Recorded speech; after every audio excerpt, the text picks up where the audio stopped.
Halo guys, tahu namanya ini apa? This is porang. You know porang? Ya, saya golek sing duwenan. Tak balik itu. Oke guys, terima kasih masih stay tune di Giga Grow Organik bersama Bang Gumis. Oke, hari ini kita mau sowan main-main ke tempat salah satu YouTuber terkenal di Solo Raya. Salah satu pegiat porang tadi. Nih, banyak tanaman porang di sini. Sak tangga-tanggane ditanduri porang. Percaya ora? Ayo kita ikuti perjalanan Bang Kumis hari ini. Halo guys, terima kasih masih stay tune di channel Giga Grow Organik bersama Bang Kumis. Ya, tadi kita prolog dah di porangnya Pak Imron. Ya, jadi hari ini kita bersama beliau, Pak Imron, salah satu pakar penggiat porang yang ada di Solo Raya. Beliau juga sudah punya channel di OMG Solo Porang. Nah, itu subscribernya sudah banyak dan tentunya teman-teman juga bisa subscribe channelnya Pak Imron. Iya, selamat datang. Ya. Oh, saya yang datang. Ya, Pak Imron, terima kasih banyak waktunya. Matur nuwun, kita dari teman-teman Giga Grow Organik sowan pengen dapat ilmu yang bisa menginspirasi teman-teman, terutama teman-teman muda belia, pemuda harapan pemudi penanti pemuda. Nggih, saling menanti. Nggih. Teman-teman, Pak Imron salah satu pegiat porang, tentunya banyak banget kisah yang bisa kita pelajari dari beliau. Dan saat ini beliau sudah mengembangkan bisnis porang ke Solo Raya ya Pak, banyak di wilayah Solo Raya dan dekat kantor juga. Oke, pengen nanya-nanya nih dari profilnya Pak Imron. Pak Imron ini basicnya dulu sebelum terjun ke porang itu apa tuh? Kalau dulunya sebenarnya pengalaman sih sudah lumayan malang melintang. Malang melintang. Dari awal mungkin saya sudah karyawan, terus saya sudah buka usaha sendiri. Saya juga sudah sampai bikin CV sudah sendiri. Terus saya jatuh, terpuruk di dasar samudra. Di palung terdalam hatimu. Bukan dari nol lagi tapi dari minus. Nah, saya akhirnya sempat juga mengalami nganggur. Nah, kebetulan saya dulu itu dibikin ke surat lamaran sama istri. Sampai dibikinkan surat lamaran istri buat ngelamar pekerjaan. Oh, saya kira ngelamar yang baru ya.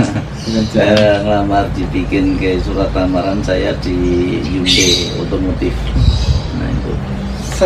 Nah, dari Hyundai Otomotif terus sudah hampir 1 tahun lebih lah.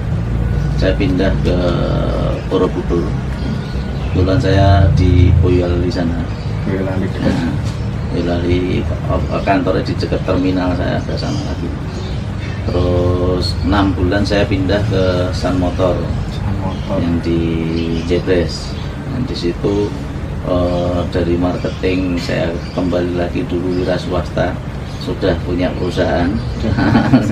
Kembali lagi ke nol dan itu masih nyarutang.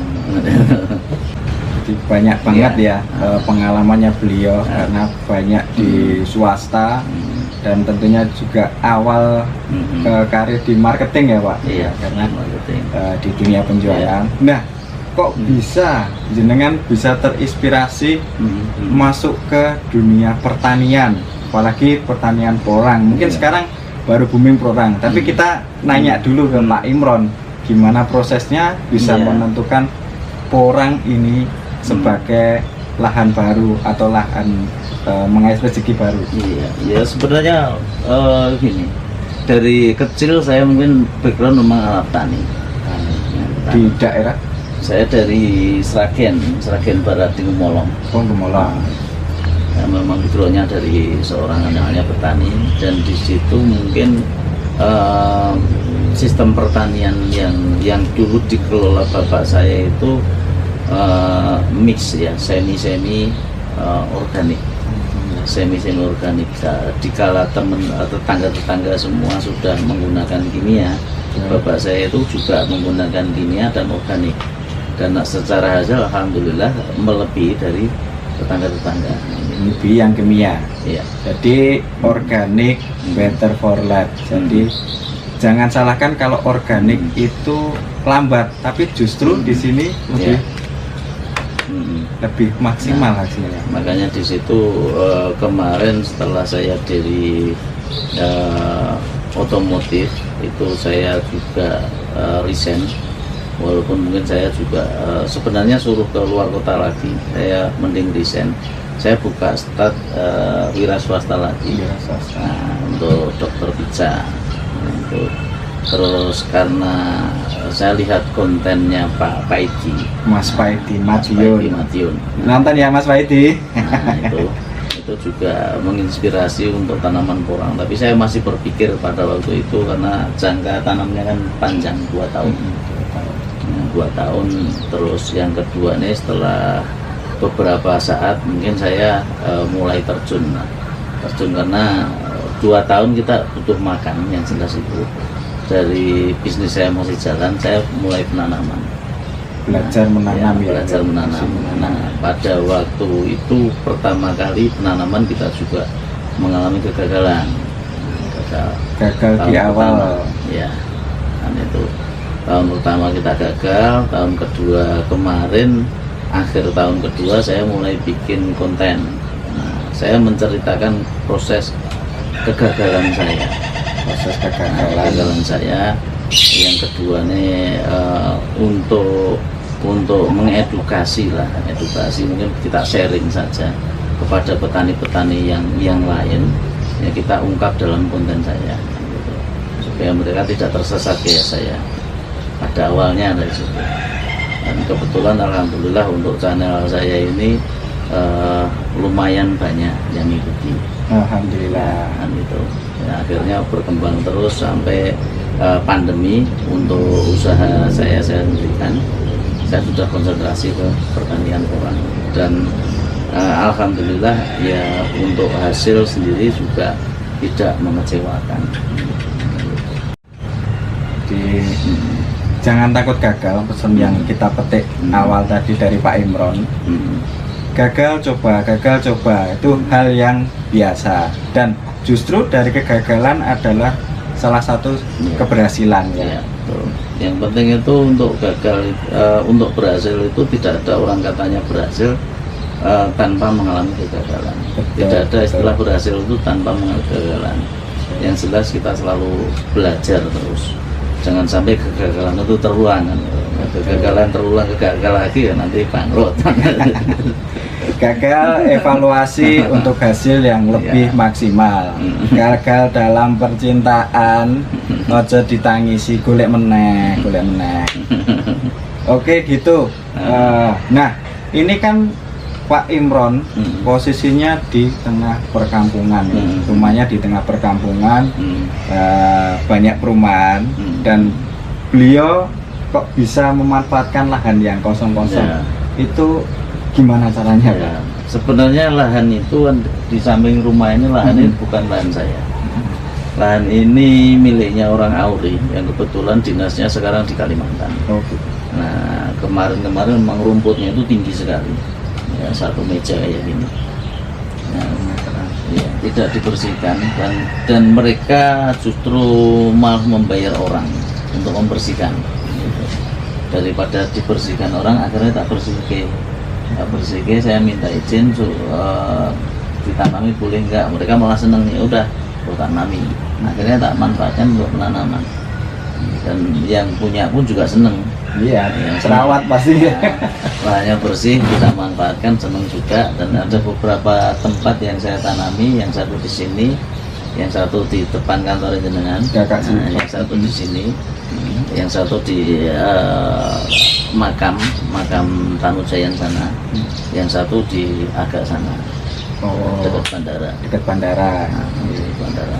Ya, lumayan yang dekat bandara lumayan agak luas, paling luas itu. Gitu. Nah, beliau ini pinter memanfaatkan. Jadi lahan kosong ternyata tidak menjadi halangan untuk kita berhobi, untuk kita memanfaatkan nilai jualnya, yaitu dengan menanami porang. Dan ini kemungkinan sekitar 300 meter ya Pak? 300 meter. 300 meter samping rumahnya Pak Imron ini ditanami porang. Dan ini segala macam penanaman ya, dari spora. Yang ini yang belakang sana itu spora. Memang ini memang sengaja tak tanam di sini. Itu ada beberapa macam dari spora, katak sama umbi. Ini juga sebenarnya memang di konten saya sudah tak sebutkan. Ini belum waktunya tanam. Nah, kita tanam di sini karena saya cuman bikin percontohan, karena tamu yang ke sini lumayan banyak yang dari luar kota, sehingga saya harapkan mereka nanti bisa melihat secara langsung. Ya, akhirnya tak tanamin yang ini, yang sana itu baru bibit, baru yang di ujung sana itu baru masuk. Umbi-umbi baru aja kayak masuk. Kemarin saya lihat di 4 hari kontennya jenengan juga masih rimbun ya. Iya. Gitu. Ya, teman-teman juga bisa cek di channelnya Pak Imron di OMG Solo Porang. Nah, di sana banyak banget mengupas tentang porang, baik dari pembibitan, pemupukan hingga sampai panen, terus kapan menjualnya dan di mana, pasti nanti beliau juga share ke teman-teman. Nah, gini Pak Imron, kita kan dari kalangan anak-anak ya yang muda lah, kita dari anak-anak yang muda pengen dapat inspirasi. Anda nih belibet kalau ngomong Bang Kumis, malang melintang kumisnya. Ya Pak, kita pengen dapat inspirasi nih dari Pak Imron yang Bapak kan ini sudah malang melintang di segala macam bisnis dan terakhir di dunia pertanian. Nah, apa sih pesan yang bisa disampaikan buat teman-teman, terutama yang ingin mencoba di bidang pertanian, yang bisa kita ambil? Iya, sebenarnya gini, untuk pertanian itu unik dan menarik, dalam itu. Karena pemikiran kita itu lebih santai. Nah, orang-orang dulu itu kalau kita pengen hidupnya tenang, jalanilah sebagai petani kan. Jadi petani itu hidupnya pasti tenang. Jikalau saya memegang perusahaan, saya di otomotif, di mobil itu, setiap tidur saya tidak nyenyak, karena besok harus ngurusi bayar sales ada 120 orang, ngurusi tebusan ke sana ke KTP, nanti mikir tebusan itu berapa, terus ngontrak bangunan yang disewakan ke saya, itu begitu kelihatannya enak, pakaian bersih, bersepatu, berdasi dan sebagainya. Cuman ya pemikiran akan terlalu sepaneng, dan begitu tidur kita akan bangun dan pemikiran itu kemana-mana. Nyenyak ya Pak. Nyenyak. Nah itu ialah karyawan itu kayak gitu. Nah begitu jadi pengusaha pun itu juga pemikirannya juga sampai kemana-mana. Nah hidup paling tenang ini sebenarnya dari kecil, karena background saya petani, ya saat ini jadi petani itu sebenarnya luar biasa. Yang salah dengan pertanian saat ini itu karena sudah teracuni dengan adanya bertahun-tahun ya tidak ada edukasi terhadap pertanian. Jikalau saya kecil, yang namanya pohon tebu itu tinggi-tinggi, besar-besar. Karena apa? Lahan itu memang masih alami. Sekarang ini tidak ada yang namanya tebu itu besar-besar, tinggi-tinggi. Karena lahan itu sudah teracuni bertahun-tahun. Teracuni oleh kimia. Kimia. Nah, Kalau kita di sini konten saya yang saya bikin ini ialah mencoba untuk mengajak untuk petani lagi kembali ke organik, kembali ke organik ya, kembali ke organik supaya nanti hasil kita juga lebih maksimal. Betul. Nah, dengan adanya itu makanya kita juga bisa melihat peluang-peluang yang ada. Kebun yang di sini ini kebun yang tidak ditanami ada 300 meter itu miliknya orang 300 meter lahan kosong, ya, kaplingan, punya orang 3 orang ini. Tapi Ya. disulap sama Pak Imron, Nah, ini. jadi lebih bernilai. Ya. Lahan sempit bernilai ya Pak? Iya, berarti? iya. Makanya di sini mungkin kita bisa memaksimalkan lahan. Ya lumayan untuk 300 meter ini kalau dengan tanaman porang ini saya masukin sekitar 1000 umbi. Bisa 1000 umbi ya? 300 meter 1000 umbi. Ya. Nah, 300 meter 1000 umbi. Kalau nanti untuk penanaman dari umbi ini saya harapkan nanti untuk hasil antara 3 sampai 5 kilo. 3 sampai 5 kilo ya, dari umbi Ya. pembesaran aja. Besaran. Nah, ini saya harapkan itu. Kalau misalnya keluar nanti 3 kilo, estimasi saya terendah. Berarti kan ada sekitar 3 ton. 3 ton dalam 1 tahun. Iya, dalam 300 meter ya. Dalam 1 tahun. Ya. Berarti nah, untuk 3 ton untuk harga umbi misalkan tak bikin harga terendah di angka 5.000, itu sudah keluar berarti 3 kali 5, 15 juta. 15 juta 1 tahun. Ya, 1 tahun. Lonjomu Ya. lu jajan kurang. Lu ya kayak kurangnya ya. Ini. Nah sebenarnya untuk komoditas porang sendiri itu bukan sebagai komoditas yang luar biasa. Ya, karena tahun-tahun ini baru booming saja. Iya. Komoditas yang lain lebih banyak yang luar biasa. Contoh mungkin ada kayak jahe merah, jahe emprit, terus pencur dan tanaman yang lain. Empon-empon masih Ya, eksis juga masih ya. eksis juga. Nah, kayak jahe merah itu mungkin harga sekarang 6.000. Kalau porang dari kata penanaman satu musim cuma dapat 7 on. Kalau dari jahe ini satu musim sudah mencapai sampai 2 kilo, 3 kilo bisa. Asal sistem pengolahan lahan yang dimaksimalkan. Banyak yang masih salah. Makanya ini itu kadang yang membuat anak-anak muda tidak bersemangat untuk melirik ke petani. Karena dari orang tua memang edukasinya ke kimia. Begitu dihitung-hitung kalkulasi, pupuknya lebih mahal daripada hasilnya. Padahal pupuk yang Ya. organik aja Ya. ada di sekitaran kita. Pupuk dari alam yang lebih baik ada di sekitaran kita. Nah ini cara membedakan sangat gampang untuk lahan-lahan yang belum tersentuh untuk organik. Rata-rata pengolahan.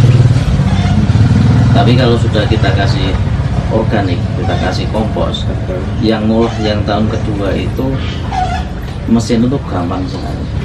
Tanahnya memang saya katakan di konten saya itu tanah yang hidup, Tanah yang penuh Ya. akan mikroba, Ya, tanah yang hidup. akan mudah ditanami untuk segala tanaman pastinya ya Pak. Nah, makanya ini kan kadang edukasi dari orang tua, karena orang tua itu sistem penanamannya masih konvensional, mengandalkan pupuk kimia. Anak muda ini sudah mulai pintar menghitung, tapi tidak ada yang namanya edukasi terhadap pertanian, sehingga yang dihitung itulah ilmu orang tua. Betul. Begitu dikalkulasi hasil sama pupuk minus. Nah, ini. Tapi kalau kita mau kembalikan lagi untuk yang muda-muda yang kira-kira mau mendalami tentang pertanian, bisa mulai belajar untuk sistem organik, budgetnya yang lebih minim, untuk hasilnya yang mungkin saya ceritakan. Betul. Nah, situ. Nah, itu guys.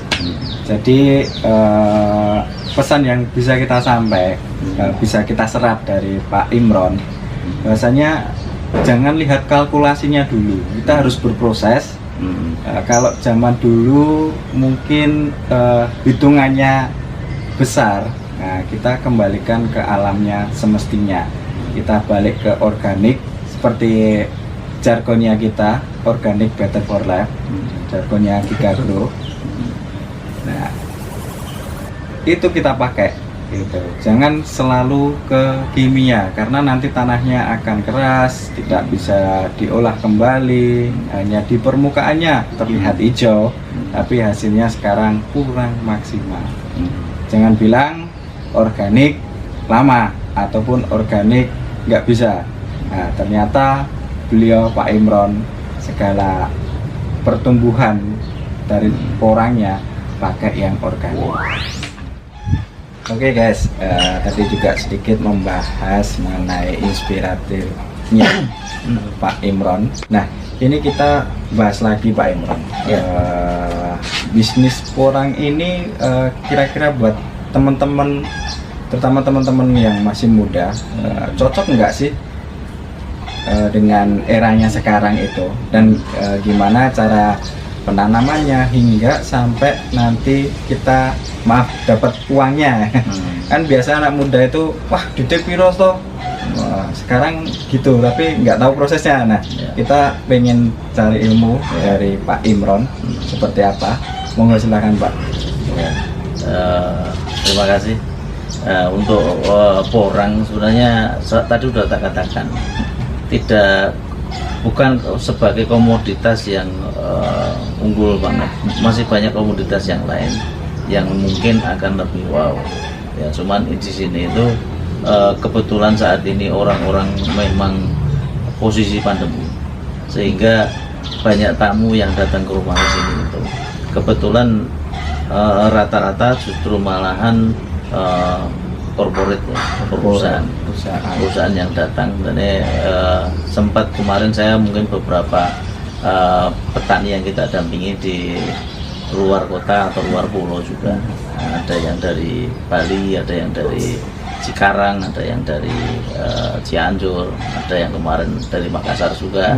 Sampai Makassar itu juga ke sini. Terus untuk wilayah-wilayah yang di sekitar sini ini memang saya banyak mengajak kepada teman-teman yang masih muda ya, masih muda. Bulan depan rumah ini juga perawat, ini masih muda, anaknya baru 2 juga. Yang depan rumah itu juga sama, itu juga muda juga, tak ajak untuk bertani. Iya. Nah, karena inspiratif. Ada beberapa lahan yang saya tanami itu, yang lahan-lahan ini mungkin saya kerjakan sendiri, yang lahan yang sana itu memang saya mengajak 2 orang tetangga yang depan ini. Terus ada lahan yang di makam sana itu karyawan dari perusahaan yang saya ajak beberapa, ada 4 itu anak-anak muda semua. Malah ada yang muda. masih bujang-bujang juga. Nah, mereka juga memang basicnya untuk petani itu belum ada. Nah, karena kita coba maksimalkan, kita ajak berkarya, karena saya menghitung estimasi untuk hasil itu kayak gini kan itu. Nah, untuk estimasi hasil ceritanya panjang, kalau mau dengar nanti silahkan buka di atau nanti bisa langsung di konten saya sudah tak bahas untuk estimasi hasil dan penanaman kayak apa. Yang jelas ini saat ini itu banyak orang yang masih meragukan untuk porang itu bisa laku atau tidak, penjualannya kemana. Terus di lain sisi dari perusahaan itu masih bingung juga, saya dapat umpit dari mana lagi ya. Karena banyak yang kesini, kemarin juga Pak Bupati Semarang pun juga kesini, itu untuk meningkatkan warganya, untuk menggiatkan warganya. Dan kemarin juga pesan sama saya untuk kalau ada investor yang mau bangun pabrik, silahkan nanti untuk di wilayah Semarang. Nah, dari Pak Bupati sendiri sudah oke membuka lahan. Nanti kita bantu untuk masalah lahan, perizinan dan semuanya guys, sampai benar-benar ya, jadi panen ya. Karena ada kemarin itu ada satu eksportir juga yang rencana bikin untuk pabrik, nembusi untuk Pak Bupati, tapi untuk Pak Bupati sendiri belum siap untuk warganya karena produksi porangnya itu kurang. Nah, makanya dipending dulu. Nanti untuk warganya memang baru digiatkan juga untuk penanaman porang, supaya nanti dari eksportir itu begitu buka pabrik itu sudah siap, karena untuk pabrik itu rata-rata kebutuhan porang per hari itu sekitar 80 ton 80 ton 80 ton per hari. Nah, kita mau cukup dari mana? Makanya di sini saya kadang bingung, banyak yang bertanya jualnya kemana. Yang dari sisi lain, aku dapat umbi kapan? Kan gitu. Ini di tengah saya posisinya. Dan untuk masalah penjualan, insya Allah nanti kita akan bantu. Betul. Saya bukan istilahnya menampung, saya tidak. Cuman saya nanti bisa menghubungkan dengan pabrik, karena banyak pabrik yang menghubungi saya. Dan itu. Betul. Nah, bagi teman-teman yang saat ini sudah bergiat dengan porang, wilayah Solo Raya, bisa main-main ke tempatnya Pak Imron. Beliaunya ramah, welcome, dan kita disuguhi banyak banget guys. Oke. Cuma mampirnya di gubuk. Iya. Itu teman-teman, dan ini teman-teman juga punya produk. Kalau teman-teman bergiat ke porang, kita ada produk Gigagro untuk hormon pembesar umbi. Jadi hormon pembesar umbi ini organik, banyak sekali bahan ramuannya yang kita padukan di sini. Lebih kita untuk menonjolkan buat pembesarnya itu hormon kolsisin.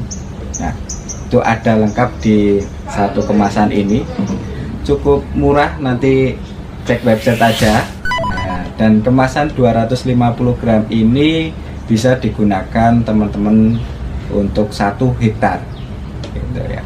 Cukup mudah, hanya 1 sendok makan per 10 liter air guys.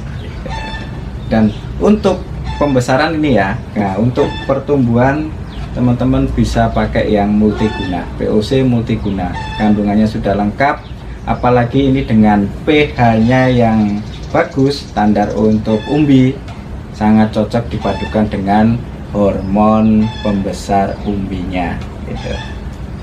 Ya, Pak Imron, ini salah satu referensi kita, barangkali nanti bisa direferensikan juga buat teman-teman penggiat porang di Nusantara. Ya, intinya semua organik itu mungkin sangat bermanfaat ya. Untuk yang mau coba menggunakan produk Gigagro ya, Gigagro, silahkan nanti dicoba ya. Kalau mungkin ini saya melihat, karena saya juga bukan orang pertanian ya, cuman dasar-dasar untuk masalah pertanian mungkin saya juga banyak belajar dari YouTube dan sebagainya. Untuk pupuk-pupuk ini kandungannya apa mungkin juga saya secara teori persis saya tidak tahu ya. Cuman kemarin di konten saya sudah juga bikin yang namanya pupuk organik yang mungkin kurang sempurna, karena itu sebagai pengetahuan saya cuman segitu ya. Mungkin yang beliau ini yang lebih ahli ya, nanti ahlinya unsurnya apa kan gitu yang bisa ditahu. Nah, nanti untuk pembesaran dan sebagainya mau dicoba silahkan ya, coba. Intinya semua yang organik itu bagi saya prinsipnya bagus. Nah, itu memang tidak serta-merta akan langsung, yang jelas memang butuh proses. Mungkin dalam konteks saya sudah mengatakan untuk tanah menghidupkan butuh waktu sampai minimal 2 tahun ya, baru hidup dengan catatan organik. Selama 2 tahun diguyur organik terus itu minimal ya. Silahkan yang teman-teman yang pengen mencoba. Oke teman-teman, Gigagro sudah ada pembesar umbi, bisa dimanfaatkan untuk tanaman kesayangan Anda, apalagi di porang maupun umbi lainnya ya. Pak Imron, tiba saatnya di penghujung kita silaturahmi.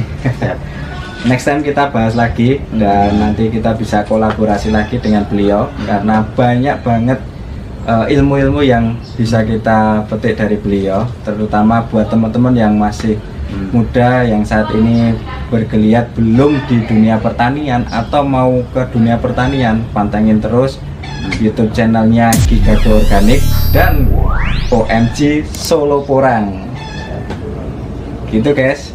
Dan ada bingkisan dari teman-teman Gigagro Organik. Ngapunten nggak bisa kasih emas berlian, baru logo kita Pak. Bisa langsung digunakan Pak. Suruh bisa ngei emas hantaran. Nah, emas hantaran buat teman-teman nanti nggih, kabar nggih. Ini ya, terima kasih untuk Gigagro ya, semoga tambah sukses nanti. Amin. Ya gitu, terima kasih teman-teman yang sudah pantengin channelnya Gigagro Organik.